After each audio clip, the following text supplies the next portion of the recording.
West Ham can do no wrong. I mean, a point will take them back into the top four, Trev. We're over the halfway point of the season now. Surely, those who ever doubted their Champions League credentials can't doubt them any longer. They're serious about it. I think they are. And I think David Moyes, his coaching staff, the players, they all deserve a lot of credit, which they have been given. I think this corresponding game last season, Mikel Antonio scored all 4 goals.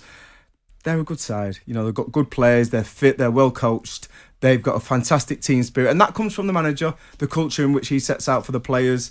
And it's just, it's fundamentally, it's just a great football club being run very well. Yes. And I can't see any West Ham fans that are not happy about what's happening at the moment. Now, while he's smirking there, you can see him, that's his smirk face.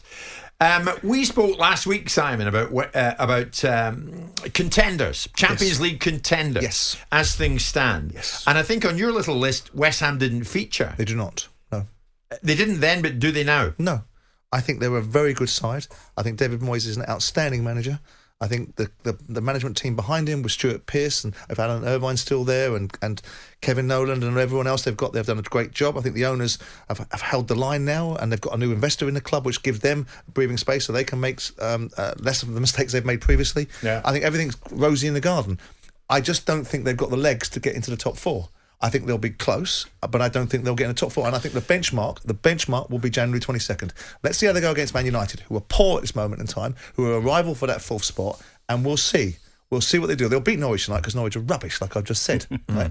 And they may beat Leeds. And they'll give themselves a situation where they'll be in and around it. But I think when all's said and done, when all the races are run, I hope I'm wrong, I just don't think West Ham will be in the top 4. And not because they're not massive, by the way, either. I know, I remember that. But I remember, obviously, we've spoken about contenders. So 3 out of the 4 would be Man City, Liverpool, Chelsea. Who's ahead of West Ham, in your view?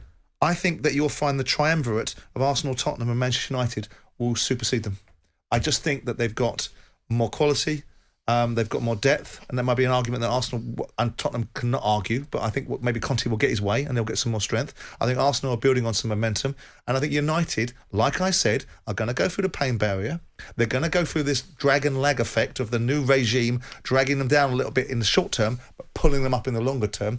And I just think that United, irrespective of all my criticism of what they are and what they aren't, my criticism about what they've done, not what they're going to be doing next. So you take United, Tottenham and Arsenal to be ahead of West Ham in terms of the race you're for asking Champions me League. who the runners and riders are for that 4th spot. And those are the 4 runners and riders. And of those 4, I believe that they will supersede, not all 3 of them. I don't necessarily suggest that the West Ham will finish 7th, but my overarching